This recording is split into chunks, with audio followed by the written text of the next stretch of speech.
Calon suamiku melihat ayahku bekerja sebagai satpam di sebuah perusahaan. Ia langsung meminta kembali mahar dan membatalkan pernikahan. Keesokan harinya, wajahnya pucat pasi saat melihat ayah duduk di kursi presiden direktur, menyambut calon menantunya yang batal. Namaku Anissa Lestari, saat itu usiaku 28 tahun, sebuah usia di mana teman-temanku sebagian besar sudah membangun rumah tangga. Ada yang sibuk mengurus anak kecil, ada yang sibuk merawat kehangatan keluarga mereka. Sementara aku, setelah hampir 2 daba dan dema aduan desaka, aku bertemu Bima dalam sebuah pertemuan dengan mitra bisnis. Saat itu, dia adalah wakil direktur di perusahaan keluarganya. Sementara aku hanya hadir sebagai seorang staf yang bertanggung jawab atas sebuah proyek kecil. Aku tidak pernah suka memamerkan latar belakang keluargaku. Sejak kecil, ayah mengajarkan bahwa harta mungkin bisa membuat orang menghormati kita untuk sesaat, tetapi karakterlah yang menentukan apakah mereka akan tulus berada di sisi kita. Ayahku adalah Bapak Hartono Wijoyo, Presiden Direktur dari Nusantara Jaya Group. Di kalangan pebisnis, namanya sangat dikenal, tetapi di luar pekerjaan, ayah menjalani hidup yang sangat sederhana. Beliau bisa saja duduk makan semangkuk soto di warung pinggir jalan, mengendarai mobil tuanya untuk pergi memancing, bahkan seringkali turun ke lokasi proyek untuk mengobrol dengan para pekerja. Aku mewarisi sifat ayah. Saat menjalin hubungan dengan Bima, aku tidak pernah menyembunyikan identitas keluargaku. Sejak bulan-bulan pertama, aku sudah memberitahunya bahwa ayahku adalah Presiden Direktur Nusantara Jaya Group. Bima menatapku lama lalu tertawa, "Sayang, jangan bercanda." Aku bertanya mengapa dia mengira aku bercanda.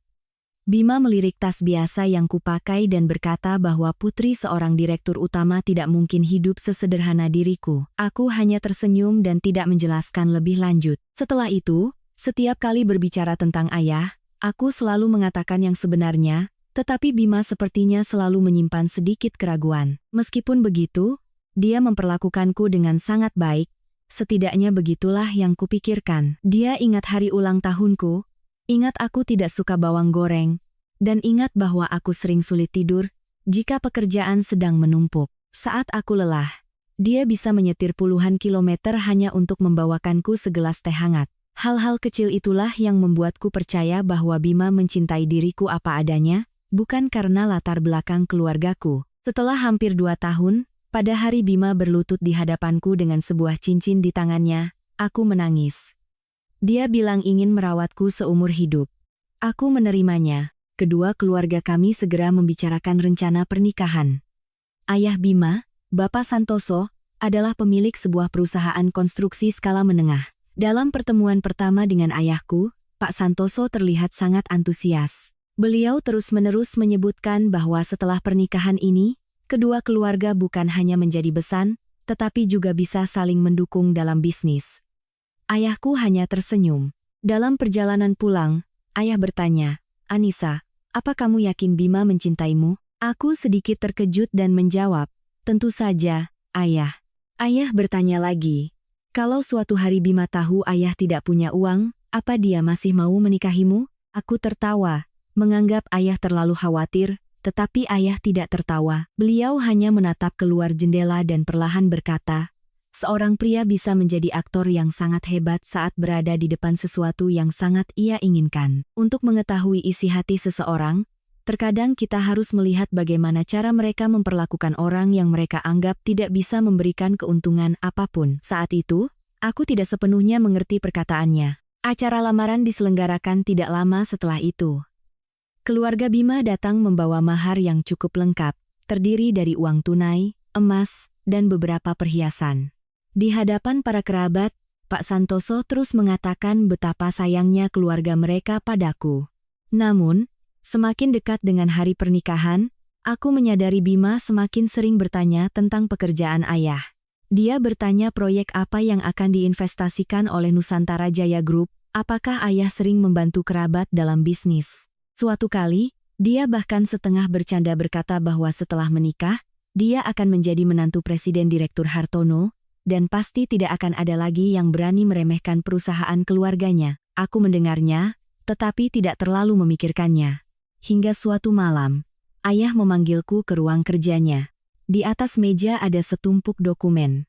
Ayah mendorongnya ke arahku dan berkata bahwa itu adalah laporan keuangan perusahaan keluarga Bima. Aku membukanya dan terdiam. Perusahaan Pak Santoso sedang dalam masalah serius. Utang bank yang besar, arus kas yang menipis, dan banyak proyek yang mandek. Jika tidak ada investasi atau kontrak besar dalam waktu dekat, risiko kebangkrutan sangat tinggi. Aku menatap ayah. Kenapa Bima tidak pernah cerita padaku? Ayah tidak langsung menjawab. Beliau bertanya, apakah aku tahu bahwa perusahaan Bima sedang mencoba mengajukan kerjasama dengan Nusantara Jaya Group? Aku menggeleng. Ayah berkata proposal mereka sudah masuk beberapa bulan yang lalu, tepat di sekitar waktu Bima mulai mendesak untuk segera menikah. Hatiku terasa dingin, tetapi aku masih mencoba membela orang yang kucintai. Mungkin hanya kebetulan, ayah. Ayah mengangguk. Ayah juga berharap begitu. Lalu, beliau mengucapkan kalimat yang membuatku terpaku. Kalau begitu, kita uji sekali saja. Aku menatap ayah dengan bingung. Beliau memberitahuku bahwa keesokan paginya, Bima dan ayahnya akan datang ke kantor pusat Nusantara Jaya Group untuk bertemu dengan Presiden Direktur Hartono Wijaya, membahas sebuah kontrak yang bisa menentukan kelangsungan hidup perusahaan mereka. Namun, mereka belum pernah bertemu langsung dengan ayahku. Pertemuan keluarga kami sebelumnya selalu berlangsung secara pribadi. Pak Santoso hanya tahu nama ayahku Hartono Wijaya, tetapi karena ayah selalu berpakaian sederhana dan tidak pernah memperkenalkan jabatannya, dia masih belum sepenuhnya percaya pada perkataanku. Ayah berdiri, membuka lemari kecil di ruangannya, dan mengeluarkan seragam satpam. Aku menatapnya, jantungku berdebar kencang. Ayah mau melakukan apa? Beliau berkata dengan tenang bahwa besok pagi, beliau akan berdiri di gerbang perusahaan dengan seragam ini. Aku langsung menolak. Aku bilang tidak perlu menguji Bima seperti itu. Jika dia tahu, situasinya bisa menjadi sangat canggung. Ayah menatapku lama. Di matanya tidak ada kemarahan, hanya kekhawatiran seorang ayah. Beliau berkata, lebih baik canggung sehari daripada menderita seumur hidup. Aku terdiam. Ayah mendekat dan meletakkan tangan di bahuku. Jika Bima tulus mencintaimu, apa bedanya ayah seorang presiden direktur atau seorang satpam? Aku tidak bisa menjawab. Malam itu, aku nyaris tidak tidur. Aku teringat pertanyaan-pertanyaan Bima tentang pekerjaan ayah, teringat antusiasme Pak Santoso setiap kali membahas kerjasama, dan teringat desakan Bima untuk segera menikah. Aku mencoba meyakinkan diriku bahwa aku hanya berpikir berlebihan. Aku percaya pada Bima. Keesokan paginya, ayah sudah berangkat ke kantor sangat awal. Beliau mengganti setelan jasnya dengan seragam satpam berwarna biru tua, mengenakan topi, dan berdiri tepat di samping gerbang utama. Jika tidak diperhatikan dengan saksama, tidak ada yang akan menyangka pria itu adalah pimpinan seluruh perusahaan. Aku berdiri di dalam lobi berkaca, mengawasinya dari jauh, tanganku terasa dingin. Sekitar jam 9 pagi. Sebuah mobil hitam perlahan mendekat dan berhenti di depan gerbang. Pintu mobil terbuka, Pak Santoso turun lebih dulu, diikuti oleh Bima. Keduanya mengenakan setelan jas rapi, membawa map tebal di tangan. Aku melihat ekspresi penuh harap di wajah Bima. Dia merapikan dasinya dan mengatakan sesuatu pada ayahnya. Keduanya menatap gedung pencakar langit di depan mereka dengan sorot mata penuh ambisi.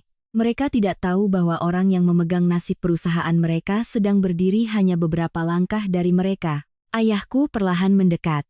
Beliau mengangkat tangan, memberi isyarat agar mobil tidak parkir tepat di depan gerbang. Pak Santoso langsung mengerutkan kening. Bima pun menoleh. Ayahku tetap mempertahankan sikap tenang seorang satpam biasa. Tepat pada saat itu, aku melangkah keluar dari lobi. Bima tersenyum melihatku, tetapi senyum itu hanya bertahan beberapa detik. Aku berjalan lurus ke arah pria berseragam satpam itu. Aku menatap ayah, lalu dengan lembut memanggil. Ayah. Suasana di depan gerbang perusahaan tiba-tiba hening, senyum di wajah Bima membeku. Pak Santoso menatapku, lalu menatap ayah dari ujung kepala hingga ujung kaki. Pandangannya berhenti lama pada seragam satpam itu. Aku melihat keterkejutan di mata Bima, dengan cepat berubah menjadi emosi lain, kekecewaan, keraguan, dan bahkan tatapan dingin. Ayahku tidak berkata apa-apa. Beliau hanya berdiri di sana, dengan tenang menatap pria yang akan menikahi putrinya.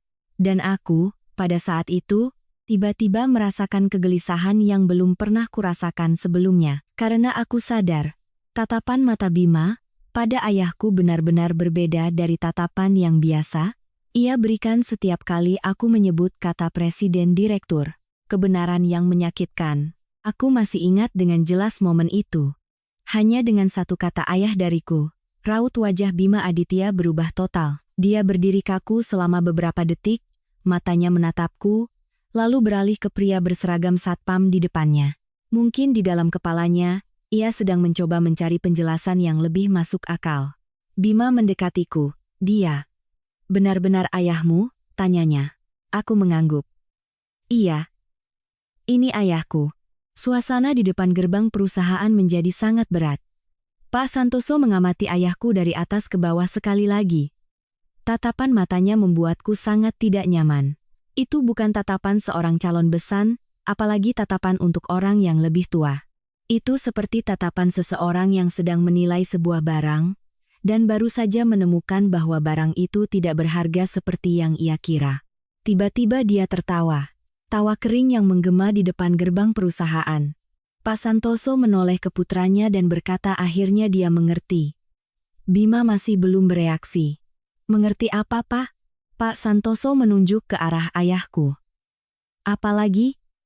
Pria yang selama ini Anissa sebut-sebut sebagai Presiden Direktur Nusantara Jaya Group ternyata satpam di Nusantara Jaya Group.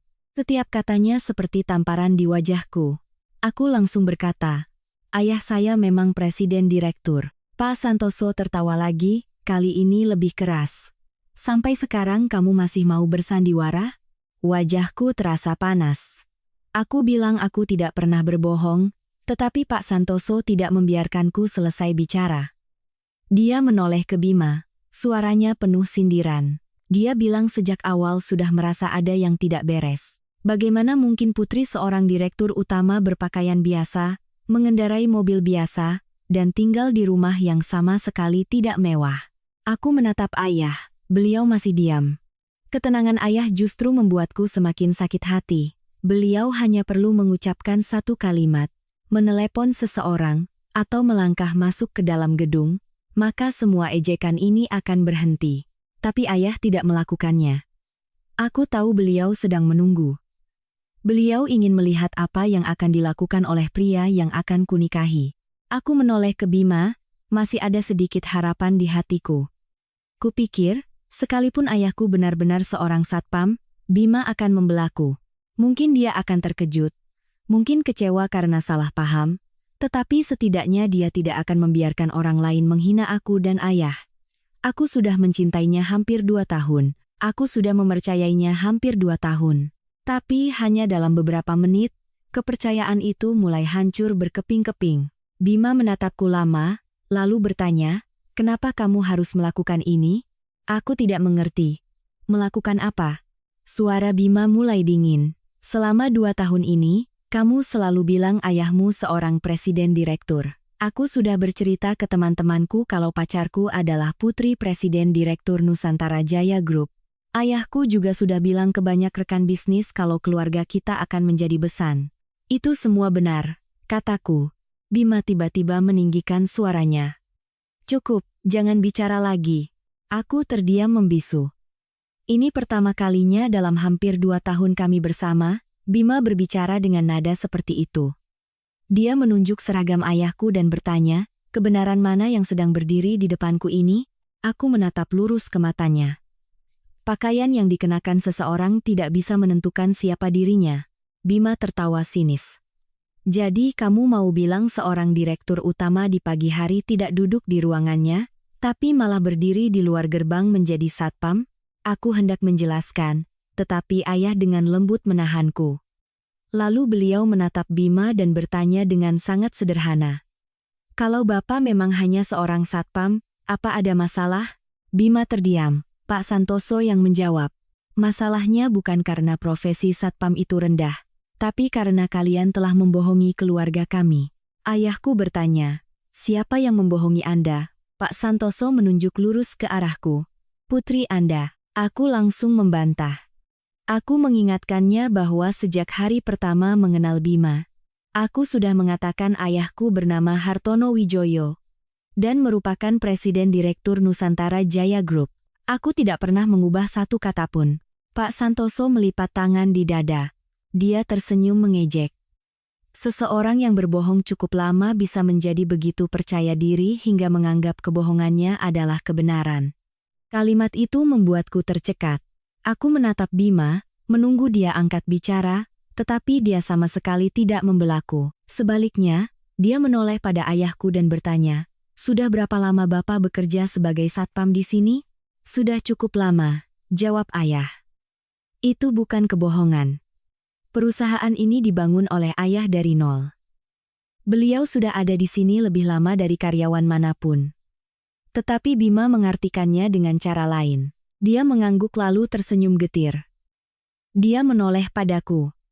"Sekarang aku mengerti kenapa kamu tahu banyak hal tentang internal perusahaan ini. Mungkin karena ayahmu sudah lama menjadi satpam di sini, jadi bisa mendengar banyak informasi. Lalu kamu menggunakan informasi itu untuk membuatku percaya kalau keluargamu punya hubungan dengan pimpinan perusahaan. Aku tidak percaya dengan apa yang kudengar." "Bima, apa kamu benar-benar berpikir aku orang seperti itu?" Dia tidak langsung menjawab. Pak Santoso menyela lagi. Dia bilang putranya terlalu naif sehingga bisa ditipu olehku selama hampir 2 tahun. Jika dia tahu lebih awal, dia tidak akan pernah menyetujui pernikahan ini. Dadaku terasa sesak. Ayah masih berdiri di sampingku. Beliau bertanya pada Pak Santoso, "Bukankah dulu Bapak selalu bilang sangat menyukai Anissa?" Pak Santoso menatap ayahku, senyum di bibirnya penuh penghinaan. "Suka itu satu hal, tapi bibit, bebet, bobot itu hal lain." Lalu dia berkata terus terang bahwa keluarganya adalah pebisnis, putranya adalah wakil direktur di sebuah perusahaan besar, tidak bisa sembarangan menikahi putri seorang satpam yang berbohong tentang statusnya. Aku mengepalkan tanganku. Aku tidak marah karena dia mengira ayahku satpam. Aku marah karena caranya berbicara tentang seorang pekerja jujur seolah-olah itu adalah sesuatu yang memalukan. Ayahku bertanya lagi, "Kalau Anissa tidak pernah bilang ayahnya seorang presiden direktur, kalau sejak awal kalian mengira saya hanya seorang satpam, apa kalian akan setuju mereka menikah?" Pak Santoso tidak perlu berpikir. Tentu saja tidak. Aku menoleh ke Bima. Aku ingin mendengar jawabannya. "Kalau kamu?" Bima menghindari tatapanku. Aku mendekat. "Kalau ayahku benar-benar hanya seorang satpam biasa, apa kamu masih akan menikahiku?" Bima terdiam sangat lama. Keheningan itu membuat hatiku semakin dingin. Akhirnya dia menatapku. "Masalahnya bukan apa pekerjaan ayahmu." "Lalu apa masalahnya?" tanyaku. Bima menjawab, "Masalahnya adalah aku sudah menaruh terlalu banyak harapan pada pernikahan ini." Aku tidak mengerti. Dia mulai berbicara lebih cepat, seolah-olah semua yang terpendam di hatinya akhirnya menemukan jalan keluar. Dia bilang perusahaan keluarganya sedang bersiap memasuki fase penting. Dia butuh seorang istri yang bisa membantunya membangun masa depan. Sebuah pernikahan bukan hanya tentang cinta, tetapi juga harus membawa nilai bagi kedua keluarga. Aku menatapnya, merasa seolah-olah orang di hadapanku adalah orang yang sama sekali asing. "Nilai apa yang kamu maksud?" Bima tidak menjawab, tetapi ayahku yang menjawab untuknya. "Kontrak dengan Nusantara Jaya Group." Raut wajah Bima langsung berubah. Pak Santoso juga menoleh ke arah ayahku. Ayah berkata dengan perlahan bahwa hari ini mereka datang bukan hanya untuk bertemu Presiden Direktur Hartono, mereka datang demi sebuah kontrak yang bisa menyelamatkan perusahaan mereka. Bima mengerutkan kening. "Bagaimana mungkin seorang satpam sepertimu tahu soal itu?" Ayah hanya tersenyum tipis. "Kalau sudah lama bekerja di sini, jadi tahu banyak hal." Mendengar itu, Pak Santoso langsung menunjukkan raut tidak senang. Dia memperingatkan ayahku untuk tidak menguping pembicaraan pimpinan dan menyebarkannya sembarangan. Ayah tidak marah. Beliau hanya bertanya pada Bima satu pertanyaan, "Kamu mencintai putri saya, atau mencintai kontrak yang kamu pikir bisa saya berikan?" Aku menatap Bima. Itu juga pertanyaan yang paling ingin aku ketahui jawabannya. Bima terdiam. Lalu, tiba-tiba dia marah. Dia bilang semua ini terjadi karena aku. Jika aku tidak berbohong tentang status ayahku, dia tidak akan menaruh harapan terlalu besar. Harapan apa? Tanyaku. Bima menatapku lurus. Tatapan matanya tidak lagi memiliki kelembutan pria yang pernah melamarku. Aku pikir setelah kita menikah, ayahmu akan membantu perusahaan keluargaku mendapatkan kesempatan kerja sama dengan Nusantara Jaya Group. Aku mendengarnya tapi masih tidak ingin percaya. Jadi, kamu menikahiku demi kontrak itu? Bima langsung menyangkal, tetapi kepanikan di matanya sudah menjelaskan segalanya. Dia bilang dia pernah mencintaiku, tetapi hidup ini realistis, tidak bisa hanya mengandalkan cinta. Dua kata pernah mencintai membuat hatiku perih. Kenapa pernah? Tanyaku. Bima tidak menjawab. Pak Santoso menarik putranya ke samping. Mereka berbisik beberapa kalimat. Aku tidak bisa mendengar semuanya, tetapi aku mendengar satu kalimat dari Pak Santoso, jangan sampai masalah ini memengaruhi pertemuan dengan Presiden Direktur Hartono. Satu kalimat itu sudah cukup membuatku mengerti. Sampai detik ini, yang paling mereka khawatirkan bukanlah perasaanku. Mereka hanya khawatir tentang kontrak mereka. Bima kembali, wajahnya menjadi lebih dingin. Kita perlu bicara serius tentang pernikahan ini. Kamu mau bicara apa? Tanyaku. Bima menatapku, lalu menatap ayahku. Masalah ini tidak bisa dianggap tidak pernah terjadi. Masalah apa yang sudah terjadi? Tanyaku. Dia menjawab bahwa aku telah menipunya selama hampir 2 tahun. Aku menggeleng. Aku bilang aku tidak pernah berbohong satu kata pun. Bima tersenyum sinis. Kamu bisa terus bersandiwara kalau mau, tapi aku sudah tidak punya waktu untuk ikut bermain. Ayahku menatap Bima. Lalu, apa rencanamu? Bima terdiam sejenak, lalu mengucapkan kalimat yang membuatku merasa seluruh tahun yang kami lewati bersama menjadi sia-sia. Pernikahan ini harus ditinjau kembali. Aku menatap cincin pertunangan di jariku. Baru beberapa hari yang lalu, Bima menggenggam tanganku di hadapan kedua keluarga dan berjanji akan merawatku seumur hidup. Sekarang, hanya karena melihat ayahku mengenakan seragam satpam, janji itu menjadi lebih ringan dari selembar kertas. Aku melepaskan cincin itu. Bima sedikit terkejut melihatnya. Aku bertanya, "Apa kamu yakin dengan apa yang baru saja kamu katakan?" Dia tidak langsung menjawab. Ayahku berdiri di sampingku, tatapannya tenang, tetapi aku tahu hatinya sedang terluka. Bukan karena diremehkan orang lain, tetapi karena menyaksikan putrinya menyadari bahwa pria yang dicintainya tidak pernah seperti yang ia kira. Akhirnya Bima menatapku. Sore ini aku dan ayah akan datang ke rumahmu. Aku ingin menyelesaikan masalah pernikahan ini secara tuntas.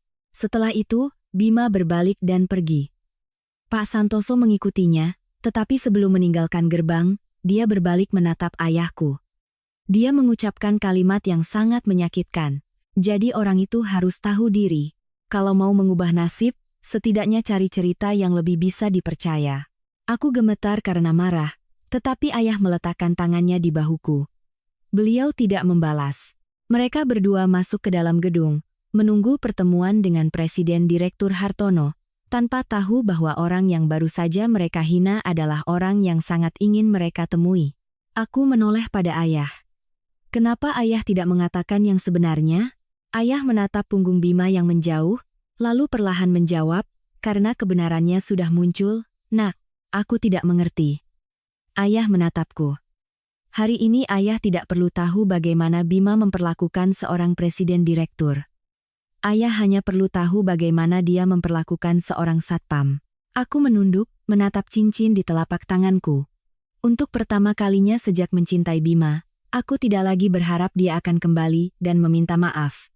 Aku hanya ingin tahu, sore nanti, saat dia tidak lagi percaya aku adalah putri seorang direktur utama, kata-kata kejam apa lagi yang bisa dia ucapkan. Keputusan final. Sore itu, aku pulang lebih awal dari biasanya.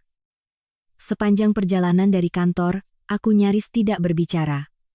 Ayah yang duduk di sampingku juga tidak bertanya apa-apa. Mungkin beliau mengerti, pada saat seperti ini, kata-kata penghiburan apapun akan terasa sia-sia. Aku telah mencintai Bima Aditya hampir 2 tahun. 2 tahun bukan waktu yang sangat lama, tetapi cukup untuk membuatku berpikir aku telah mengenalnya dengan baik. Aku pernah percaya saat Bima berdiri di bawah hujan menungguku pulang kerja adalah nyata. Aku pernah percaya saat dia menggenggam tanganku dan berkata apapun yang terjadi dia tidak akan melepaskannya adalah nyata. Aku pernah percaya cincin yang dia pasangkan di jariku membawa janji seumur hidup. Tetapi, hanya karena sebuah seragam satpam, semuanya berubah. Sekitar pukul 6 sore, mobil keluarga Bima berhenti di depan rumahku. Bima turun lebih dulu, diikuti Pak Santoso. Keduanya memasang wajah dingin. Aku duduk di ruang tamu bersama ayah. Di atas meja di hadapanku, tergeletak cincin pertunangan yang sudah kulepaskan sejak pagi. Ayah melihat mereka masuk tetapi tidak berdiri. Pak Santoso tampak tidak senang makin dulu. Saat masih perkaya ayahku adalah orang terpandang. Dia selalu duduk menjabat tangan dan tersenyum basa-basi. Tapi hari ini, dia hanya menarik kursi dan duduk. Bima duduk di seberangku. Selama beberapa detik pertama, tidak ada yang bicara. Aku menatap pria yang pernah kusiapkan untuk menjadi suamiku. Kurang dari sebulan lagi hari pernikahan kami. Undangan sudah dicetak, restoran sudah dipesan, gaun pengantin sudah dicoba. Aku pernah berpikir pertemuan hari ini adalah untuk membahas persiapan terakhir. Tidak kusangka ini adalah pertemuan untuk mengakhiri segalanya. Pak Santoso yang angkat bicara lebih dulu. Keluarga kami sudah memikirkannya dengan matang. Memikirkan apa? Tanyaku. Dia menjawab bahwa sebuah pernikahan yang langgeng harus dimulai dengan kejujuran. Tetapi sejak awal, aku tidak jujur tentang keadaan keluargaku. Aku menatap lurus ke arahnya. Saya tidak pernah berbohong. Pak Santoso mengerutkan kening. Kalau sampai sekarang kamu masih tidak mau mengaku, tidak ada lagi yang perlu dibicarakan. Ayahku yang duduk di sampingku dengan tenang bertanya, jadi, hari ini kalian datang untuk apa? Pak Santoso menatap ayah, suaranya dingin. Kami datang untuk membatalkan pernikahan. Meskipun sudah kuduga, hatiku tetap terasa perih. Aku menoleh ke Bima. Aku ingin mendengarnya langsung dari mulutnya. Itu juga keputusanmu? Bima menatapku. Ada sedikit keraguan di matanya, tetapi dengan cepat lenyap. Iya. Kamu yakin? Keadaannya sudah seperti ini, tidak ada cara lain, jawab Bima. Aku tertawa. Keadaannya sudah sampai mana? Dia tidak menjawab. Aku menatapnya lagi. Apa karena kamu pikir ayahku hanya seorang satpam? Bima langsung berkata, kamu sengaja membuat ini seolah-olah masalah kaya dan miskin. Kalau bukan karena itu, kenapa tadi pagi kamu masih mau menikahiku, tapi hanya beberapa menit setelah melihat seragam ayahku, kamu ingin membatalkannya? Bima mulai kehilangan kesabaran. Karena aku tidak bisa menerima telah dibohongi. Apa kerugianmu? Tanyaku. Bima terdiam. Aku melanjutkan, apa aku mengambil uangmu?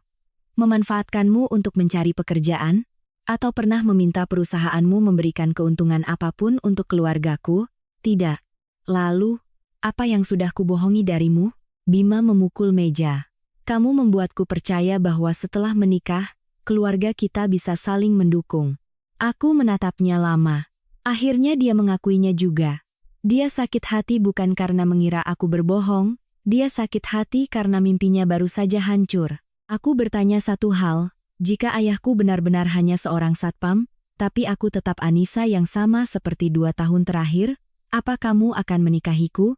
Bima menatapku. Kali ini dia tidak menghindar. Tidak. Satu kata, tapi cukup untuk mengakhiri segalanya. Mataku terasa panas, tapi aku menahan diri untuk tidak menangis. Kenapa? Bima menghela napas. Hidup ini tidak seperti cerita cinta di novel. Aku akan mengambil alih perusahaan keluarga. Aku butuh istri yang bisa mendukung karierku. Aku tidak bisa menikahi seseorang yang keluarganya tidak memberikan keuntungan apapun. Ayahku duduk diam. Aku melihat tangannya mengepal perlahan. Jadi, selama hampir 2 tahun ini, kamu bersamaku karena apa? Tanyaku. Awalnya aku memang punya perasaan, jawab Bima. Lalu setelahnya, dia tidak menjawab. Pak Santoso angkat bicara. Masalahnya sudah jelas, tidak perlu dibahas lebih dalam. Keluarga kita tidak sepadan.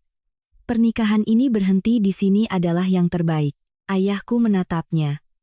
Bagaimana yang disebut sepadan? Pak Santoso tersenyum sinis. Setidaknya punya latar belakang yang setara. Ayah bertanya, jika suatu hari perusahaan Anda bangkrut, apa putra Anda masih punya hak untuk bicara soal kesetaraan? Raut wajah Pak Santoso langsung berubah.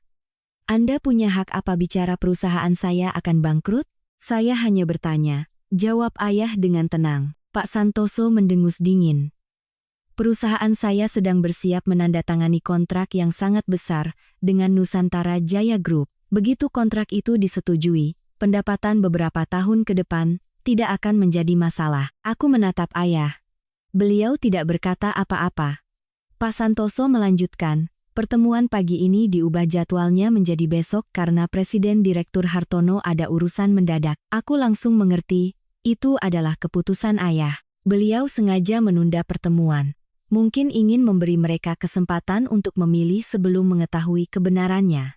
Bima menatapku, suaranya penuh percaya diri. Besok aku dan ayah akan bertemu langsung dengan Presiden Direktur Nusantara Jaya Group untuk menandatangani kerjasama. Lalu dia menambahkan, meskipun pernikahan ini batal, perusahaan keluargaku tetap bisa berdiri sendiri. Lalu kenapa kamu pernah berharap ayahku akan membantumu? Tanyaku. Bima mengerutkan kening. Semua orang ingin punya keuntungan lebih. Aku mengangguk. Aku sudah mengerti. Ayahku menatap Bima. Kamu yakin mau membatalkan pernikahan? Yakin, jawab Bima tegas. Ayah bertanya sekali lagi. Bagaimana kalau besok kamu baru sadar bahwa hari ini kamu telah salah paham? Bima tertawa. Tidak akan ada kejadian seperti itu. Ayah menatap lurus ke matanya. Kalau memang terjadi, apa kamu akan menyesal? Bima bersandar di kursi. Satu-satunya yang saya sesali adalah tidak mengetahui kebenarannya lebih awal. Aku menunduk. Kalimat itu seperti tusukan pisau terakhir. Tapi anehnya, aku tidak lagi merasakan sakit seperti tadi pagi. Mungkin ketika seseorang sudah terlalu sering mengecewakanmu dalam satu hari, hatimu akan belajar untuk diam dengan sendirinya. Pak Santoso membuka tas kerjanya dan mengeluarkan secarik kertas. Karena pembatalan nikah sudah diputuskan, kita harus selesaikan masalah mahar dengan jelas. Dia mulai merinci. Uang tunai, emas, perhiasan, dan semua hadiah yang diberikan saat lamaran. Dia meminta keluargaku mengembalikan semuanya. Bima duduk di sampingnya tanpa mencegah. Aku menatapnya. Ini juga keinginanmu? Iya, jawabnya. Aku bertanya untuk terakhir kalinya. Kamu mau mengambil kembali semuanya? Bima menjawab, karena pernikahan batal, maka mahar tentu saja harus dikembalikan. Aku mengangguk. Aku berdiri, masuk ke kamar, dan kembali dengan sebuah kotak besar. Seluruh emas dan perhiasan yang diberikan keluarga Bima saat lamaran masih utuh. Aku belum pernah memakainya. Aku meletakkan kotak itu di atas meja. Lalu, aku mengambil ponsel dan mentransfer kembali uang tunai yang mereka berikan. Aku mendorong kotak itu ke arah mereka. Silakan diperiksa. Bima tampak terkejut. Mungkin dia pikir aku akan menangis, memohon, atau merasa sayang dengan mahar sebanyak itu. Tapi aku hanya duduk kembali. Aku melepaskan cincin pertunangan dari jariku, meletakkannya di atas kotak itu. Ini juga. Bima menatap cincin itu lama, ada emosi yang sulit diartikan di matanya. Tapi Pak Santoso segera menarik kotak itu. Dia memeriksa setiap isinya. Aku melihat pemandangan itu dan merasa geli. Baru beberapa minggu lalu, dia memanggilku calon menantu. Hari ini, dia duduk di hadapanku, menghitung setiap gram emas seolah takut keluargaku mengambilnya. Setelah selesai memeriksa, Pak Santoso mengangguk. Sudah jelas. Ayahku tiba-tiba bertanya, hanya karena mengira saya seorang satpam, kalian rela membuang seorang gadis yang sudah mencintai putra Anda hampir 2 tahun? Pak Santoso menjawab, cinta tidak bisa menghidupi sebuah perusahaan. Lalu apa yang bisa? Tanya ayah. Uang, relasi, kesempatan, jawabnya. Ayahku mengangguk. Saya mengerti. Bima berdiri. Dia menatapku. Aku harap setelah ini kamu tidak lagi berbohong pada orang lain tentang keluargamu. Aku menatapnya. Aku sudah tidak ingin menjelaskan apapun. Aku hanya bertanya. Besok kamu bertemu Presiden Direktur Hartono jam berapa? Bima sedikit heran. Jam 9. Aku mengangguk. Kalau begitu, kita akan bertemu lagi. Bima mengerutkan kening. Kamu mau apa ke sana? Besok kamu akan tahu, jawabku. Pak Santoso tertawa. Jangan pikir karena ayahmu bekerja sebagai satpam di sana, kamu bisa seenaknya masuk ke ruangan presiden direktur. Mendengar itu, ayahku juga tersenyum. Beliau berdiri, menatap mereka berdua, lalu berkata dengan sangat perlahan, besok, kita akan bertemu lagi. Bima menatap ayahku seolah melihat orang yang sedang berusaha mempertahankan harga diri terakhirnya. Dia mengambil kotak mahar itu. Sebelum keluar, dia berbalik menatapku. Anissa, kuharap kamu hidup lebih realistis, bukan dengan mengarang sebuah status tinggi. Lantas kamu bisa masuk ke keluarga yang baik. Aku tidak menjawab. Aku hanya melihatnya berjalan keluar dari rumah yang pernah bersiap menyambutnya sebagai menantu. Pintu tertutup. Aku berdiri diam. Beberapa saat kemudian, aku baru merasakan air mata mengalir. Ayah mendekatiku. Beliau tidak berkata Bima tidak pantas untukku, atau menyuruhku untuk kuat.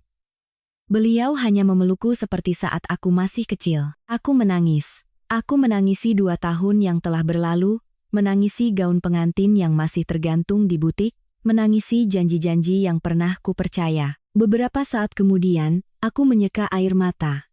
Aku bertanya pada ayah, besok ayah masih akan bertemu mereka? Ayah mengangguk. Ayah mau melakukan apa? Beliau menatap kursi kosong tempat Bima baru saja duduk. Mereka datang ke perusahaan untuk bertemu Presiden Direktur Hartono. Kalau begitu, besok ayah akan membiarkan mereka bertemu. Keesokan paginya, aku bangun sangat pagi. Ayah sudah mengenakan setelan jas, bukan lagi seragam satpam berwarna biru tua. Sebelum berangkat, beliau bertanya apakah aku mau ikut. Aku terdiam sejenak, lalu mengangguk. Pukul 8.50, mobil ayah berhenti di lantai parkir khusus jajaran direksi. Kami naik lift ke lantai tertinggi. Ayah masuk ke ruang kerjanya dan duduk di kursi presiden direktur. Aku berdiri di dekat jendela, menatap pemandangan kota Jakarta. Tepat pukul 9.00, telepon dari sekretaris berbunyi. Bapak Santoso dan Bima Aditya sudah tiba. Ayah menatapku, aku menatapnya. Lalu ayah berkata pada sekretaris, persilakan mereka masuk. Di lorong, suara langkah kaki semakin dekat. Aku mendengar suara Bima yang sedang berbicara dengan ceria pada ayahnya. Mungkin dia masih percaya, beberapa menit lagi, sebuah kontrak akan menyelamatkan perusahaan keluarganya. Pintu ruang presiden direktur perlahan terbuka. Ayahku duduk dengan tenang di balik meja kerjanya. Bima dan ayahnya melangkah masuk, dan pada saat mereka melihat orang yang duduk di kursi di hadapan mereka, keduanya membeku di tempat. Tirai terbuka. Pintu ruang presiden direktur tertutup di belakang Bima dan Pak Santoso. Tidak ada yang mengucapkan sepatah kata pun. Aku berdiri di dekat jendela, beberapa langkah dari meja kerja ayah. Dari posisiku, aku bisa melihat dengan jelas setiap perubahan kecil di wajah mereka. Senyum di bibir Pak Santoso adalah yang pertama lenyap. Tangannya yang memegang tas dokumen terhenti di udara. Bima yang berdiri di sampingnya tidak lebih baik. Dia menatap ayahku, lalu menatap kursi itu, lalu menatap papan nama yang tertata rapi di atas meja, Hartono Wijaya, Presiden Direktur. Bima mengerjapkan matanya berulang kali, mungkin mencoba meyakinkan dirinya bahwa dia salah lihat. Ayahku hari ini mengenakan setelan jas berwarna gelap, rambutnya disisir rapi. Di atas mejanya ada tumpukan dokumen yang sehari sebelumnya masih mereka harapkan akan ditandatangani olehnya. Tidak ada lagi seragam satpam, tidak ada topi, tidak ada citra pria yang berdiri di gerbang perusahaan untuk mereka ejek sesuka hati. Yang ada hanyalah Presiden Direktur Nusantara Jaya Group yang dengan tenang duduk di hadapan mereka. Ayah bersandar ringan di kursinya, menatap Bima, sudut bibirnya sedikit terangkat. Selamat datang, calon menantuku, yang batal. Wajah Bima langsung pucat pasi. Pak Santoso menarik napas dalam-dalam, dia melihat sekeliling ruangan seolah mencari orang lain, orang yang dia anggap sebagai presiden direktur yang sebenarnya. Beberapa detik kemudian, Pak Santoso tiba-tiba tertawa, tapi tawa kali ini tidak lagi percaya diri, terdengar sangat canggung. Ini. Ada apa sebenarnya? Tidak ada yang menjawab. Pak Santoso maju selangkah. Dia menatap ayahku dan berkata, ruang kerja presiden direktur bukan tempat seorang satpam bisa seenaknya duduk. Aku tidak percaya sampai detik ini pun dia masih menolak kenyataan. Bima menoleh padaku, tatapannya penuh kebingungan. Anissa, apa yang kamu lakukan di sini? Aku datang bersama ayah, jawabku. Jangan bersandiwara lagi. Sergah Bima. Aku terdiam. Dia mendekati meja kerja. Dia menatap lurus ke arah ayahku. Saya tidak tahu bagaimana cara kalian berdua bisa masuk ke ruangan ini, tapi lelucon ini sudah keterlaluan. Ayahku tidak marah. Beliau hanya bertanya, kamu pikir ini sebuah drama? Benar, jawab Bima. Dia bilang mungkin karena pernikahan dibatalkan, aku dan ayah sengaja membuat drama ini agar dia menyesal. Aku mendengarnya dan hanya merasa sedih, bahkan ketika kebenaran sudah ada di depan mata, dia tetap memilih untuk percaya pada hal yang membuatnya merasa lebih nyaman. Ayahku bertanya, jadi menurutmu, siapa Presiden Direktur Hartono yang sebenarnya? Bima tidak bisa menjawab. Pak Santoso langsung menyela. Dia bilang hari ini dia punya janji dengan Presiden Direktur Nusantara Jaya Group untuk membahas kerjasama. Dia meminta agar Presiden Direktur yang asli dipanggil. Ayah menatapnya. Anda sedang berbicara dengannya. Pak Santoso menggeleng. Tidak mungkin. Tepat pada saat itu, pintu ruangan terbuka. Direktur utama perusahaan masuk bersama 3 anggota dewan direksi lainnya. Mereka membawa dokumen rapat. Orang yang berjalan paling depan berhenti di depan meja kerja. Beliau menunduk, "Selamat pagi, Pak Presiden Direktur." 3 orang di belakangnya serempak memberi salam pada ayahku. Suasana di dalam ruangan langsung membeku. Aku melihat Bima. Kali ini dia tidak bisa berkata apa-apa lagi. Pak Santoso juga berdiri kaku. Direktur utama itu menoleh pada mereka berdua. Beliau ini perwakilan dari PT Cipta Graha Konstruksi yang akan membahas proyek, bukan? Ayahku mengangguk. Benar. Lalu ayah memperkenalkan, ini Bapak Santoso, dan ini Bima Aditya. Ayah berhenti sejenak, menatap Bima. Orang yang nyaris menjadi menantu saya. Aku melihat bibir Bima sedikit gemetar. Para anggota dewan direksi saling pandang, tidak mengerti apa yang telah terjadi. Ayah mempersilakan semua orang duduk. Pak Santoso masih berdiri. Ayah menatapnya. Kenapa? Kemarin Anda bicara sangat banyak, hari ini tidak ada yang mau dikatakan? Wajah Pak Santoso memerah. Dia mencoba tersenyum paksa.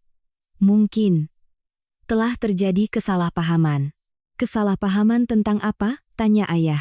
Pak Santoso menatapku, lalu menatap Bima. Dia tidak tahu harus menjawab apa. Bima akhirnya angkat bicara. Pak, Bapak benar-benar Presiden Direktur Hartono? Ayah tidak langsung menjawab. Beliau mengambil proposal kerja sama dari perusahaan Bima di atas meja. Beliau membuka halaman pertama, membaca nama perusahaan, nama perwakilan, dan nilai proyek. Lalu beliau meletakkan proposal itu kembali. Menurutmu, apa seorang satpam bisa duduk di sini membaca dokumen ini? Bima terdiam. Atau kamu masih berpikir saya sedang bersandiwara? Tanya ayah lagi. Bima menggeleng. Tidak, Pak, suaranya sangat pelan, nyaris tak terdengar. Aku menatap pria yang sehari sebelumnya membentakku. Baru kemarin dia bilang aku pembohong. Baru kemarin dia bilang jika tahu ayahku hanya satpam, dia tidak akan membuang waktu hampir 2 tahun bersamaku. Baru tadi malam dia membawa pulang seluruh mahar. Sekarang, dia bahkan tidak berani menatap mata ayah. Ayahku bertanya dengan perlahan, kemarin, kamu bilang pekerjaan saya apa? Bima tidak menjawab. Kamu bilang saya siapa? Tanya ayah lagi. Bima menunduk. Saya sudah salah paham. Hanya salah paham? Tidak ada yang bicara. Ayah berdiri, berjalan keluar dari balik meja kerjanya. Beliau menghampiri Bima. Ayah tidak meninggikan suara, tapi setiap katanya membuat ruangan hening. Kemarin, saya mengenakan seragam satpam. Kamu menatap saya dengan pandangan merendahkan. Kalau hari ini saya masih mengenakan seragam itu, apa kamu akan menunduk seperti sekarang? Bima tidak bisa menjawab. Ayah beralih ke Pak Santoso. Kalau hari ini saya masih berdiri di gerbang, apa Bapak akan memanggil saya besan? Pak Santoso buru-buru berkata semua ini hanya salah paham. Salah paham di mana? Tanya ayah. Karena Anissa tidak menjelaskan dengan jelas, jawab Pak Santoso. Mendengar itu, aku tertawa. Saya harus menjelaskan sejelas apa lagi? Saya sudah bilang ayah saya bernama Hartono Wijaya. Saya sudah bilang ayah saya adalah Presiden Direktur Nusantara Jaya Group. Saya sudah bilang tepat di hadapan kalian berdua, bahwa pria berseragam satpam kemarin adalah ayah saya. Tapi kalian tidak percaya. Pak Santoso langsung membela diri. Tapi siapa yang bisa menyangka seorang presiden direktur akan memakai seragam satpam dan berdiri di gerbang? Ayahku menjawab, jadi masalahnya bukan putri saya berbohong. Masalahnya adalah kalian hanya percaya pada pakaian yang kalian lihat. Pak Santoso terdiam. Ayah kembali ke kursinya. Beliau menatap Bima. Kemarin kamu sudah membatalkan pernikahan kan? Bima mengangkat kepalanya, menatapku. Aku tidak menghindari tatapannya. Itu terjadi saat saya belum tahu kebenarannya, Pak, jawab Bima. Kebenaran yang mana? Tanya ayah. Saya belum tahu kalau Bapak adalah Presiden Direktur Hartono. Ruangan kembali hening. Ayah mengangguk. Jadi, kalau saya bukan Presiden Direktur Hartono, keputusanmu membatalkan pernikahan tetap benar. Bima langsung menggeleng. Bukan begitu, Pak. Lalu bagaimana? Bima mulai panik. Dia bilang kemarin dia terlalu marah karena merasa ditipu. Aku bertanya, kamu marah karena merasa aku menipumu? Atau kamu marah karena merasa kehilangan kesempatan menjadi menantu Presiden Direktur Hartono? Bima menatapku. Anissa, jangan bicara seperti itu. Aku tertawa. Untuk pertama kalinya sejak kemarin, dia memanggil namaku dengan lembut. Sehari sebelumnya dia bilang aku tidak pantas masuk ke keluarganya. Sekarang, setelah tahu aku adalah putri seorang presiden direktur, cara bicaranya berubah. Kemarin kamu bilang, kalau tahu ayahku hanya seorang satpam, kamu tidak akan menikahiku, kataku. Aku hanya bicara saat sedang emosi, jawab Bima cepat. Lalu soal kamu meminta kembali mahar? Itu keputusan ayah saya. Pak Santoso langsung menoleh ke arah putranya. Aku melihat mereka berdua. Baru beberapa menit mengetahui kebenaran, mereka sudah mulai saling melempar tanggung jawab. Ayahku meletakkan tangannya di atas proposal kontrak. Jadi, hari ini kalian datang untuk apa? Pak Santoso langsung kembali tenang. Tentu saja untuk membahas proyek kerjasama. Ayah mengangguk. Sebuah kontrak yang sangat penting, bukan? Benar, jawab Pak Santoso. Penting sampai bisa menentukan, apakah perusahaan Bapak bisa melewati kesulitan atau tidak. Raut wajah Pak Santoso berubah. Kondisi perusahaan kami baik-baik saja. Ayah membuka dokumen lain. Beliau membacakan jumlah utang, pinjaman yang akan jatuh tempo, proyek yang kekurangan dana. Semakin didengar, wajah Pak Santoso semakin pucat. Ayah menutup dokumen itu. Anda tidak perlu menyembunyikannya. Saya tahu di mana posisi perusahaan Anda. Bima menatap ayah. Sorot matanya mulai menunjukkan ketakutan. Ayah melanjutkan, kontrak ini adalah harapan terbesar kalian, kan? Tidak ada yang menjawab. Ayah mendorong proposal itu ke tengah meja. Masih mau tanda tangan? Pak Santoso langsung berkata, tentu saja, Pak. Bima juga mengangguk. Ayah menatap mereka. Lalu beliau bertanya, kalau orang yang memutuskan kontrak hari ini masih orang yang sama dengan satpam yang kalian temui kemarin, bagaimana? Ayah dan anak itu terdiam. Ayah tersenyum. Sebenarnya, dari kemarin sampai hari ini, saya tetap orang yang sama. Hanya cara kalian memandang saya yang berubah. Aku melihat Bima menunduk. Beberapa saat kemudian, dia tiba-tiba menoleh padaku. Anissa, aku rasa kita perlu bicara. Bicara apa? Dia mendekatiku. Soal pembatalan pernikahan kemarin, itu terlalu terburu-buru. Aku menatapnya. Maksudmu? Bima menarik napas dalam-dalam, lalu berkata bahwa dia ingin menarik kembali keputusan pembatalan pernikahan itu. Aku tidak terkejut. Mungkin sejak dia melihat ayahku duduk di kursi itu, aku sudah tahu kalimat ini akan keluar. Lalu maharnya? Tanyaku.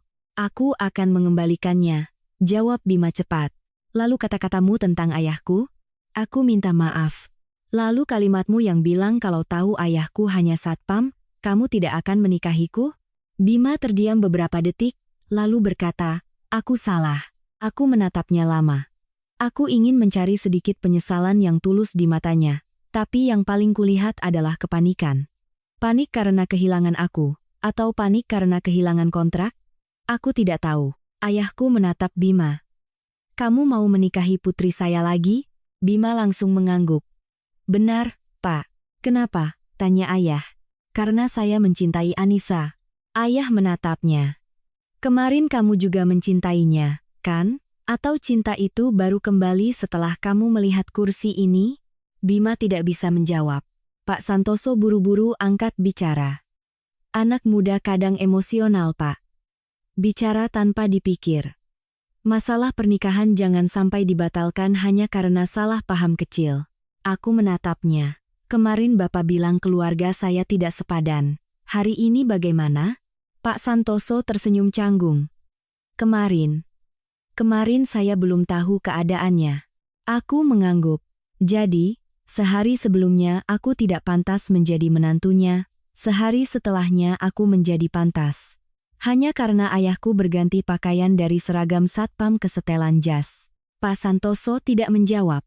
Bima menoleh padaku lagi. Anissa, kalau saja aku tahu kebenarannya dari awal, semua ini tidak akan terjadi. Dia melanjutkan, kalau aku tahu Bapak benar-benar Presiden Direktur Hartono, aku tidak akan meminta kembali mahar. Dia berhenti sejenak, lalu menambahkan, dan aku juga tidak akan membatalkan pernikahan. Seluruh ruangan hening. Aku menatap Bima, ayahku juga menatapnya. Mungkin saat itu Bima baru sadar apa yang baru saja dia katakan, tapi sudah terlambat. Satu kalimat itu telah menghancurkan semua pembelaannya.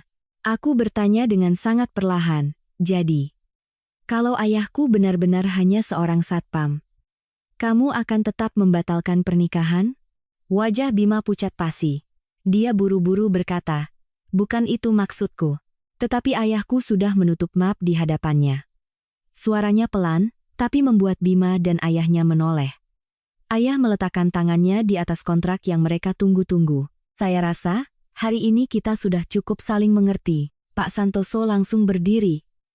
Lalu, bagaimana dengan kontraknya, Pak? Ayah menatapnya, lalu menatap Bima. Tatapan matanya tenang hingga terasa dingin. Sekarang, kita bicara tentang kontrak. Hasil dari sebuah pilihan. Suasana di ruang rapat menjadi lebih tegang dari sebelumnya.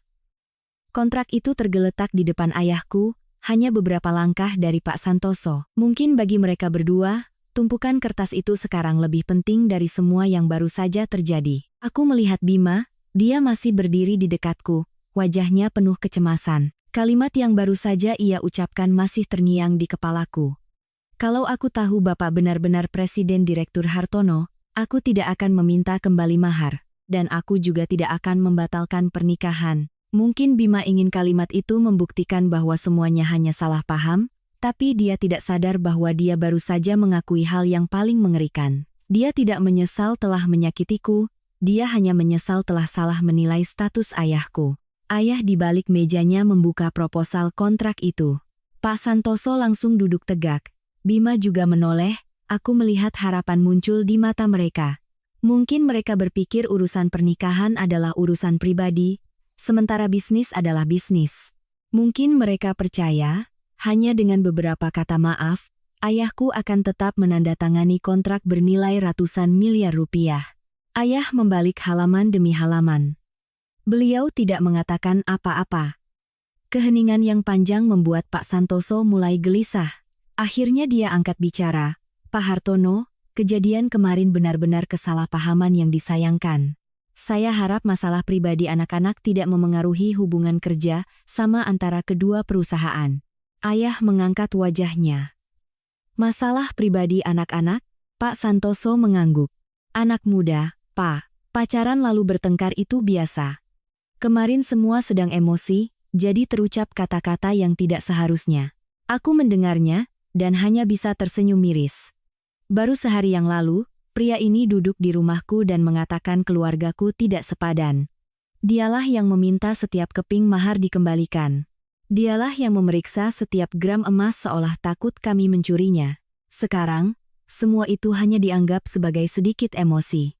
Ayahku bertanya, apakah Anda juga sedang emosi saat mengatakan putri saya ingin memanjat status sosial? Pak Santoso terdiam, lalu tersenyum kaku. Waktu itu saya belum mengerti situasinya, Pak. Lalu sekarang apa yang Anda mengerti? Sekarang saya tahu Anissa tidak pernah berbohong. Ayah menggeleng. Anda salah. Pak Santoso menatap ayah.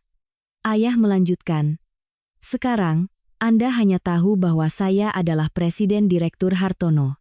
Jika hari ini saya masih memakai seragam Satpam, Anda tidak akan pernah mengakui putri saya berkata jujur.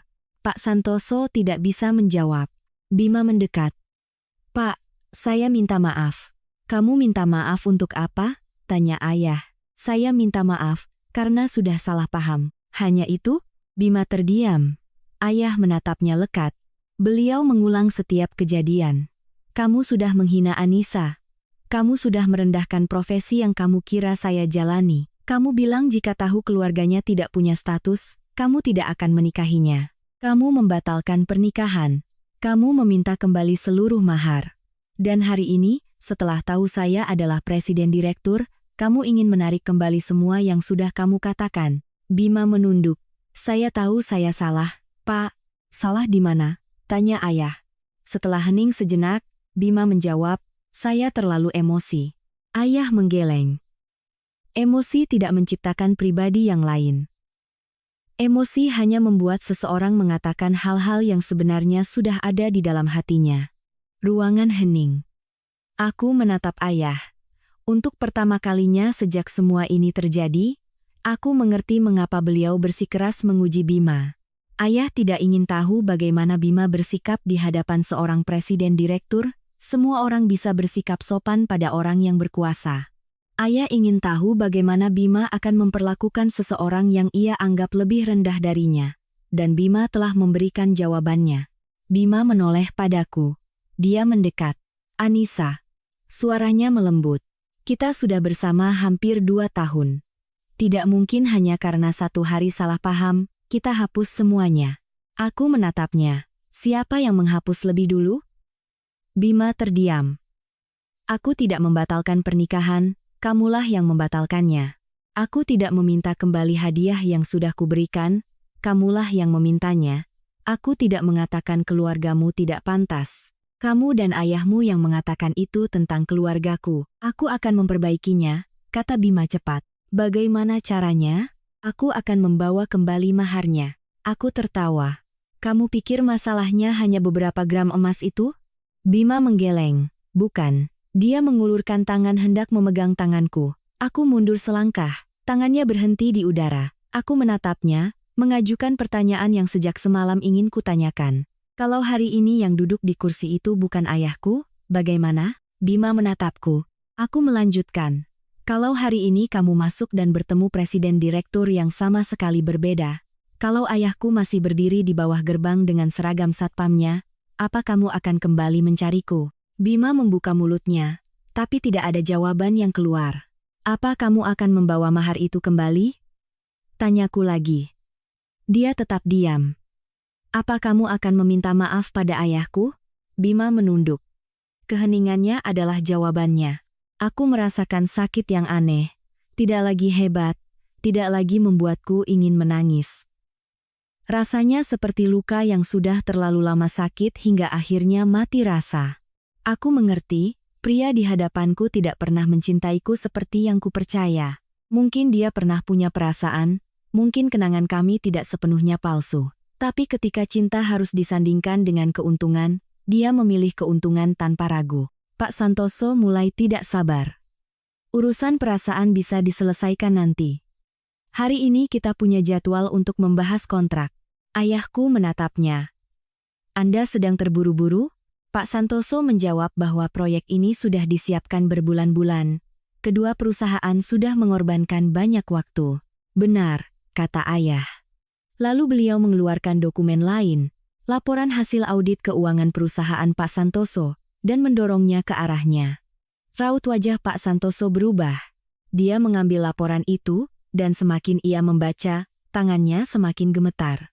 Ayah berkata, tim keuangan kami sudah memeriksa dengan sangat teliti. PT Cipta Graha Konstruksi memiliki utang yang besar, Beberapa pinjaman akan segera jatuh tempo, 2 proyek terhenti, dan sejumlah pemasok belum dibayar. Arus kas saat ini tidak cukup untuk mempertahankan operasional dalam jangka panjang.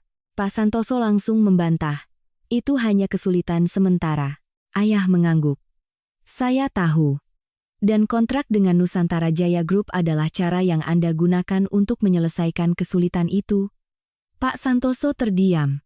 Ayah melanjutkan, jika kontrak ini ditandatangani, perusahaan Anda bisa menggunakan proyek ini untuk mendapatkan kepercayaan bank, memperpanjang masa utang, mempertahankan mitra, dan bertahan hidup. Pak Santoso menatap ayah, tidak ada lagi kesombongan di matanya.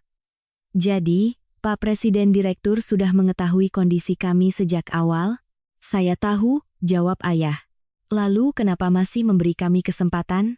Ayah menatapku, lalu berkata, awalnya, saya ingin menilai proyek ini secara adil. Selain itu, saya juga pernah berpikir, jika kalian berdua menjadi suami istri, saya bisa memberikan perusahaan Anda kesempatan untuk melewati masa sulit. Bima mengangkat kepalanya. Aku melihat penyesalan yang jelas di wajahnya. Ayah melanjutkan, tapi kemarin, saya jadi tahu, saya hampir memasukkan putri saya ke dalam keluarga seperti apa. Pak Santoso buru-buru berkata, tidak bisa hanya karena satu kesalahpahaman, Bapak menilai seluruh keluarga kami. Lalu saya harus menilai dengan apa? Dengan cara Anda memperlakukan saya saat mengira saya presiden direktur? Atau dengan cara Anda memperlakukan saya saat mengira saya satpam? Pak Santoso tidak bisa menjawab. Bima tiba-tiba menoleh padaku. Anissa, tolong bicaralah pada Bapak. Aku terpaku. Dia mendekat. Aku tahu kamu masih punya perasaan. Kita sudah bersiap untuk menikah. Semua masih bisa kembali seperti semula. Kamu mau aku bicara apa? Bima melirik ke arah proposal kontrak. Hanya dengan satu lirikan itu, aku mengerti. Dia ingin aku memohon pada ayah untuk menandatanganinya. Kamu mau aku membantu perusahaanmu? Tanyaku. Bima buru-buru menyangkal. Bukan hanya karena perusahaan. Lalu karena apa? Kalau perusahaan kenapa-kenapa, ratusan karyawan akan terkena dampaknya, katanya. Aku menatapnya. Kemarin saat membatalkan pernikahan, apa kamu berpikir aku akan terkena dampaknya? Bima terdiam. Saat kamu bilang ayahku tidak punya status, apa kamu berpikir beliau akan terluka? Bima tidak menjawab. Saat kamu meminta kembali setiap keping mahar, apa kamu memikirkan harga diri keluargaku? Dia masih diam. Aku menatap pria yang pernah kucintai itu. Kamu hanya memikirkan konsekuensi saat konsekuensi itu menimpamu. Wajah Bima pucat. Aku benar-benar menyesal. Kamu menyesal karena kehilangan aku? Atau menyesal karena orang yang baru saja kamu campakkan ternyata adalah putri dari orang yang memegang nasib perusahaanmu? Bima langsung berkata, aku mencintaimu. Kalau begitu, apa kamu berani melepaskan kontrak ini untuk membuktikannya? Seluruh ruangan hening. Bima menatapku, lalu menatap ayah, lalu menatap proposal kontrak. Beberapa detik itu sudah cukup memberiku jawaban. Aku tersenyum. Kamu tidak perlu menjawab lagi. Ayahku perlahan berdiri. Beliau mengambil proposal kontrak itu. Pak Santoso langsung mengikutinya dengan pandangan mata. Ayah bertanya, Anda tahu apa yang paling membuat saya kecewa?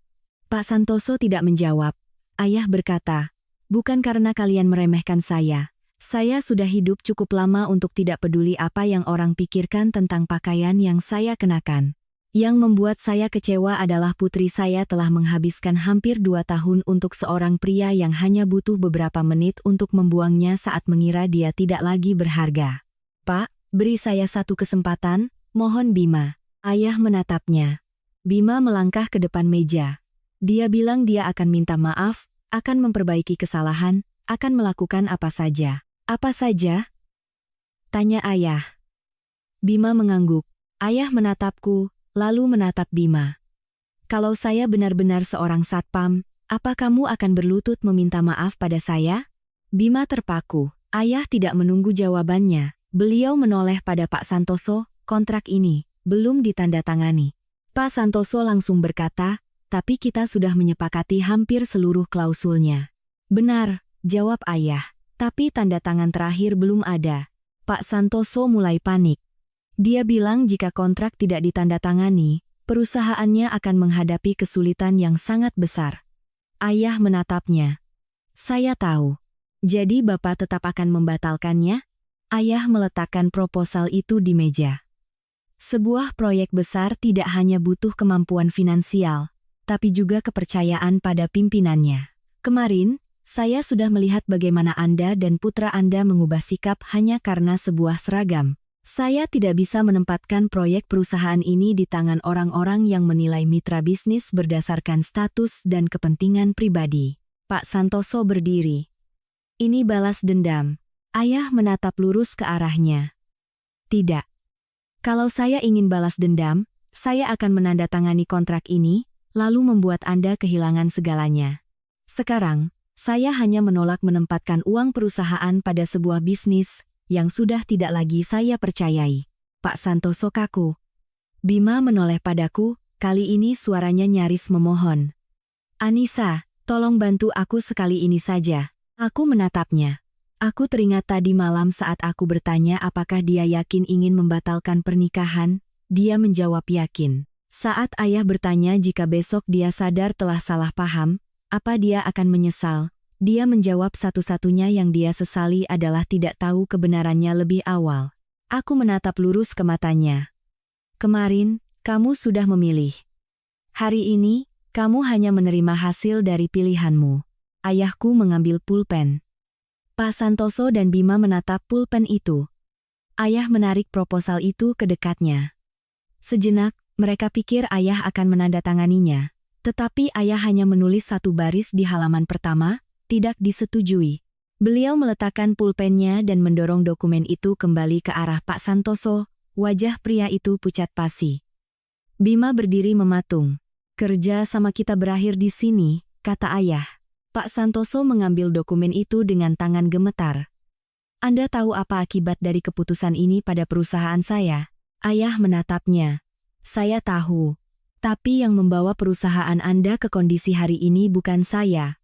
Itu adalah keputusan-keputusan bisnis Anda sendiri. Pak Santoso tidak bisa berkata apa-apa. Bima masih berdiri di hadapanku, menatapku seolah berharap aku bisa mengubah segalanya. Tapi aku hanya dengan tenang melepas kalung terakhir yang pernah ia berikan padaku. Aku meletakkannya di atas meja. Ini tidak termasuk mahar, tapi aku kembalikan juga. Bima menatap kalung itu. Mulai hari ini, tidak ada apa-apa lagi di antara kita, kataku. Dia membuka mulutnya hendak bicara, tapi aku berbalik. Di belakangku, suara ayah terdengar. Beliau meminta sekretaris untuk mengantar tamu keluar. Pintu ruang presiden direktur terbuka. Pak Santoso berdiri diam sejenak, lalu mengambil dokumennya dan melangkah keluar. Bima masih belum mau pergi. Dia menatapku. Anissa, aku benar-benar tidak ingin kehilanganmu. Aku berbalik. Kalau ayahku masih berdiri di bawah sana dengan seragam satpamnya, apa kamu akan mengucapkan kalimat ini? Bima tidak menjawab. Aku mengangguk. Itu sudah cukup. Bima menunduk. Akhirnya, dia berbalik dan melangkah keluar. Pintu tertutup.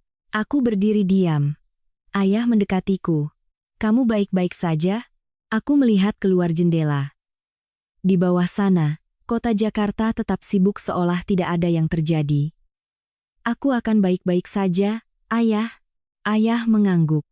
Beliau kembali ke meja kerjanya.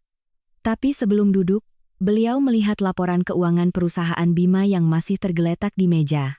Beliau berkata sangat pelan, mereka pikir kehilangan satu kontrak hanya berarti kehilangan satu kesempatan. Tapi dengan kondisi perusahaan mereka saat ini, masalahnya mungkin tidak akan berhenti di situ. Aku menatap ayah.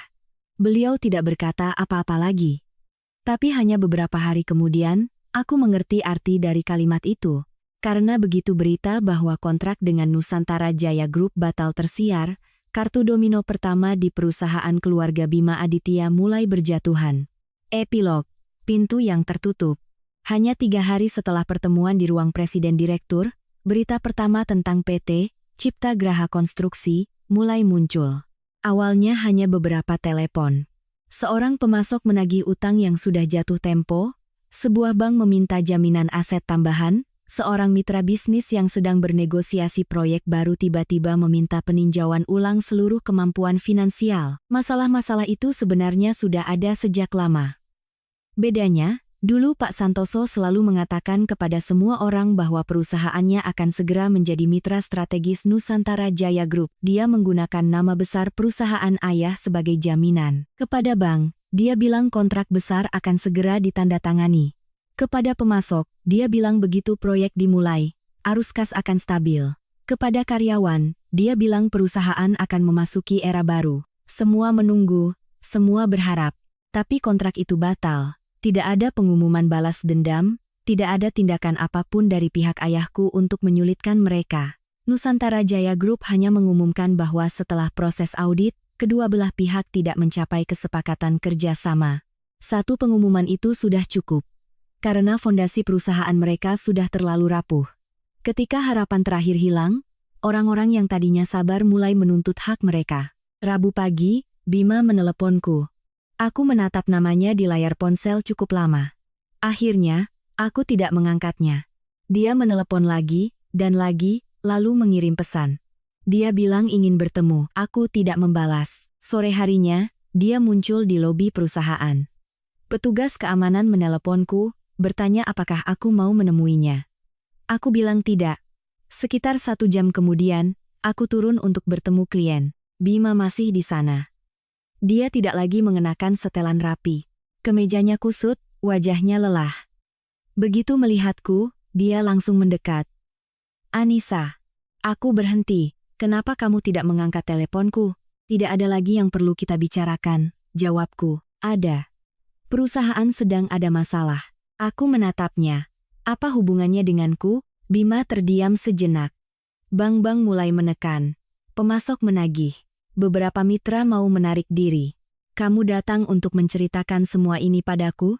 Bima menggeleng. Aku mau kamu membantuku. Aku tertawa. Membantu bagaimana? Kamu hanya perlu bicara pada ayahmu untuk mempertimbangkan kembali kontrak itu. Aku menatap pria di hadapanku. Pada akhirnya, yang ia inginkan tetaplah kontrak itu. Kalau ayahku menandatanganinya lagi, apa yang akan kamu lakukan? Aku akan memperbaiki semuanya, katanya cepat. Semua apa? Hubungan kita. Aku menatapnya lama. Jadi kalau ayahku tidak menandatanganinya, hubungan kita juga tidak bisa diperbaiki? Bima terpaku. Kamu sengaja salah mengerti. Aku menggeleng. Dari awal sampai akhir, kamu selalu menempatkan perasaan dan keuntungan di atas timbangan yang sama. Bedanya, dulu aku tidak menyadarinya. Bima mulai kehilangan ketenangan. Kamu tidak mengerti tekanan yang sedang kuhadapi. Lalu tekanan yang kurasakan saat pernikahanku dibatalkan beberapa minggu, apa kamu mengerti? Perasaan ayahku saat dihina olehmu dan ayahmu hanya karena seragam satpam, apa kamu mengerti? Bima menunduk. Aku sudah minta maaf. Permintaan maaf tidak berarti orang lain harus kembali seolah tidak terjadi apa-apa. Bima menatapku. Apa kamu tega melihat perusahaan keluargaku hancur? Pertanyaan itu terdengar sangat aneh. Perusahaanmu hancur bukan karena aku, bukan karena ayahku. Perusahaanmu sudah bermasalah jauh sebelum kita batal menikah. Kontrak itu hanyalah kesempatan yang kalian harapkan bisa menyelamatkan kalian. Tapi kalau Pak Hartono menandatanganinya, semua akan berbeda. Aku mengangguk. Mungkin. Tapi tidak ada yang punya kewajiban untuk menyelamatkan bisnis yang sudah tidak mereka percayai. Bima menatapku dengan putus asa. Anissa, kamu sudah berubah. Aku tertawa mendengarnya. Aku berubah. Atau ini pertama kalinya aku tidak melakukan apa yang kamu mau? Bima tidak bisa berkata apa-apa. Tepat saat itu, seorang petugas satpam mendekat, dengan sopan bertanya apakah aku butuh bantuan. Aku melihat seragam biru tua di tubuhnya dan teringat ayah. Baru beberapa hari lalu, Bima memandang seragam yang sama dan menganggap pemakainya tidak layak dihormati. Sekarang, dia berdiri di hadapan petugas itu, menunggu izin untuk bisa tetap berada di dalam gedung. Aku berkata pada petugas itu bahwa tidak perlu. Lalu aku menatap Bima, pulanglah. Kamu benar-benar tidak mau membantuku? Tidak. Dia berdiri mematung. Aku berjalan melewatinya. Kali ini, aku tidak menoleh ke belakang. Seminggu kemudian, Bima datang lagi. Kali ini dia berdiri di luar gerbang. Petugas keamanan tidak mengizinkannya masuk karena tidak punya janji temu. Aku melihatnya dari balik kaca lobi. Dia juga melihatku. Dia mengangkat ponselnya. Beberapa detik kemudian ponselku bergetar. Dia mengirim pesan, hanya 10 menit. Aku berdiri diam. Akhirnya, aku melangkah keluar. Bukan karena ingin kembali, tapi aku ingin mengakhiri semuanya dengan jelas. Bima tampak lebih kurus. Perusahaan sebentar lagi tidak bisa membayar gaji karyawan. Ayahku harus menjual salah satu rumah untuk menutupi biaya operasional. Dia bertanya, "Kamu tidak kasihan?" Aku kasihan pada karyawan yang terkena dampak. Tapi rasa kasihan tidak berarti aku harus meminta ayahku menggunakan uang perusahaan untuk menyelamatkan bisnismu. Di balik satu tanda tangan itu, ada ratusan miliar rupiah, ada tanggung jawab pada pemegang saham, pada karyawan Nusantara Jaya Group. Ayahku tidak bisa menggunakan uang perusahaannya untuk menyelesaikan akibat dari keputusan bisnismu. Lalu hubungan kita bagaimana? Tanyanya. Hubungan kita sudah selesai malam itu, saat kamu membawa pulang maharmu. Aku akan mengembalikannya. Untuk apa? Untuk menikah. Aku tertawa. Kamu masih mau menikahiku? Kalau besok ayahku mengumumkan dia pensiun dari jabatannya, dan tidak lagi punya harta apapun, apa kamu masih mau menikahiku? Bima menatapku. Aku menunggu. Dia tidak menjawab. Aku mengangguk. Lihat, kan? Sampai sekarang pun kamu tidak bisa menjawabnya. Itu asumsi yang tidak masuk akal, katanya. Ayahku seorang satpam juga pernah menjadi sebuah asumsi bagimu. Dan hanya dengan asumsi itu, kamu membatalkan pernikahan. Bima menunduk lama.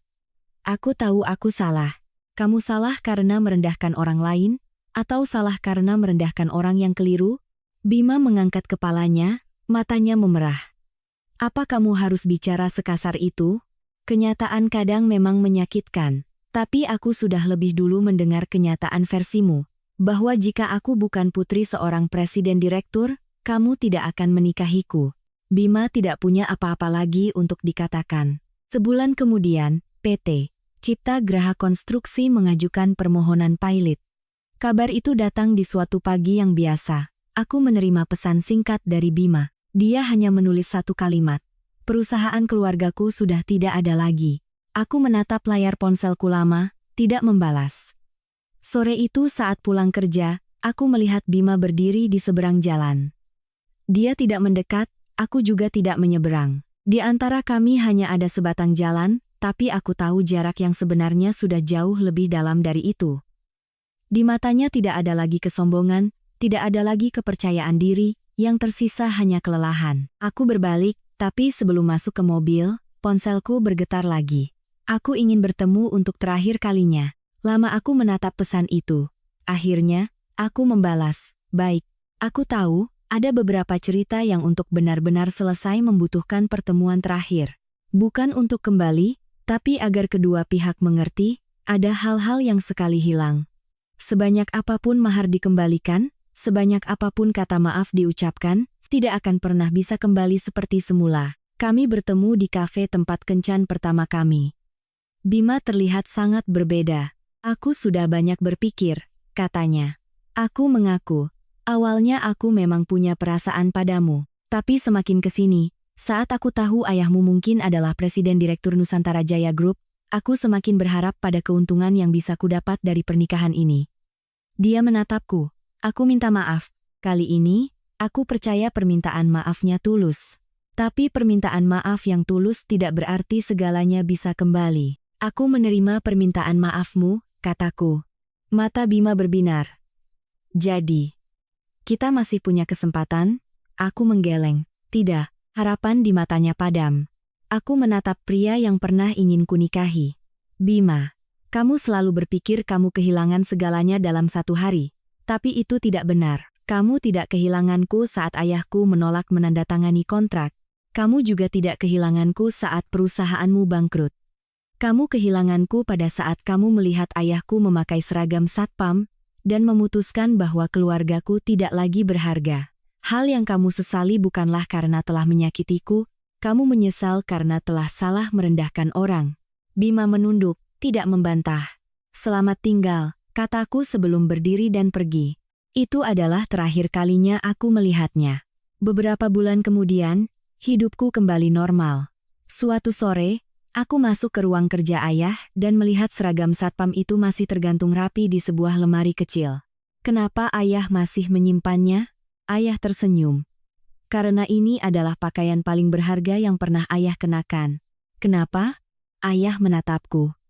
Karena seragam ini membantu ayah melihat dengan jelas siapa seseorang, sebelum orang itu menjadi suami dari putri ayah. Aku tersenyum.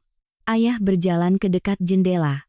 Sebuah pakaian tidak menentukan nilai seseorang, sebuah kursi jabatan juga tidak membuat seseorang menjadi lebih mulia. Yang menentukan siapa diri kita adalah bagaimana cara kita memperlakukan orang yang kita pikir tidak bisa memberikan keuntungan apapun. Aku menatap seragam itu. Teringat pagi itu, teringat wajah merendahkan Bima, teringat tawa Pak Santoso, dan teringat momen keesokan harinya saat pintu ruang presiden direktur terbuka.